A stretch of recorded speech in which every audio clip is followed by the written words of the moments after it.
শুভ দুপুর বন্ধুরা, তোমরা কেমন আছো? আশা করি সবাই ভালো আছো, আমি ভালো আছি। তো বন্ধুরা, আজকে তো একটু রান্না করতে সকাল থেকে দেরি হয়ে গেল, যদিও তা আজকে খাসির মাংস নিয়ে এসছে। তা আমি সুন্দর করে ধুয়ে বেছে ধুয়ে নিয়েছি।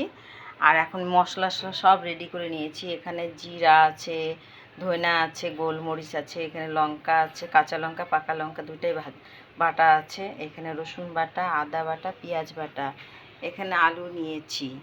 আর এখন আমি দিয়ে দিচ্ছি এখানে যে তেজপাতা, সব কিছু দিয়ে এখন আমি মেখে নিব। তো এখানে তো আমি পেঁয়াজ কেটে রেখেছি, তা অর্ধেক পেঁয়াজ আমি দিয়ে দিচ্ছি হলুদ, পরিমাণ মতো হলুদ দিয়ে, স্বাদ মতো লবণ দিয়ে দিলাম, দিয়ে দিচ্ছি সরষের তেল। যেহেতু খাসির মাংস অল্প তেল দিয়ে রান্না করব, তা এখন আমি সব ভালো করে মেখে নিচ্ছি। তো মাংসটা আমি মেখে নিয়েছি, মাংসটা এখন রাখছি, একটু ঢাকা দিয়ে রেখে দিই।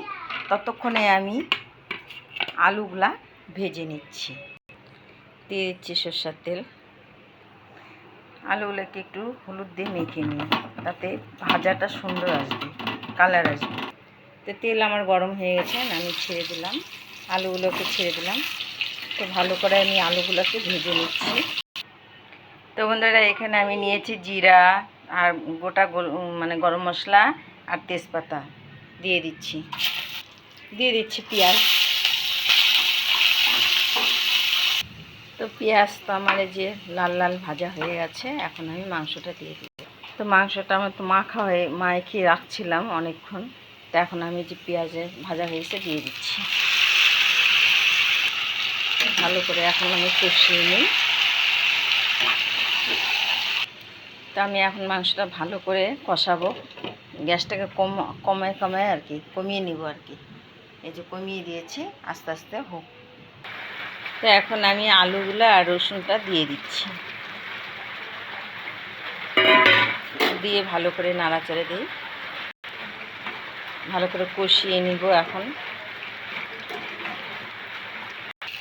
তো মাংস তো আমার কষানো হয়ে গেছে, এখন আমি জলটা দিয়ে দিব। জলটা আমি দিয়ে দিচ্ছি, গরম জল ফুটিয়ে রেখেছিলাম, সেই জলটা দিয়ে দিলাম।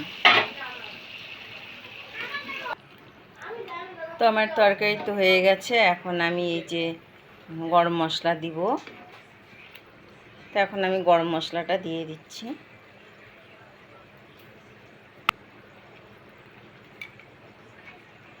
তো তরকারি তো আমার হয়ে গেছে, এখন আমি গ্যাসটা অফ করে দিচ্ছি, গরম মশলা দিয়ে দিলাম। এখন আমি এই গামলাটা ঢেলে নিচ্ছি সব। তো আমি দুইটা গামলাতেই আমি ঢালছি, একটা রাতের জন্য, একটা দিনের জন্য। দুই ভাগে আমি ঢেলে নিলাম, এটা দিনে আর এটা রাতে। তো রাখছি বন্ধুরা, কার কার ভালো লাগছে বা এইভাবে কারা রান্না করে খেয়েছেন কমেন্টে অবশ্যই জানাবেন। তো ভালো থাকুন, সুস্থ থাকুন, আর আমার পাশে থাকেন বন্ধুরা।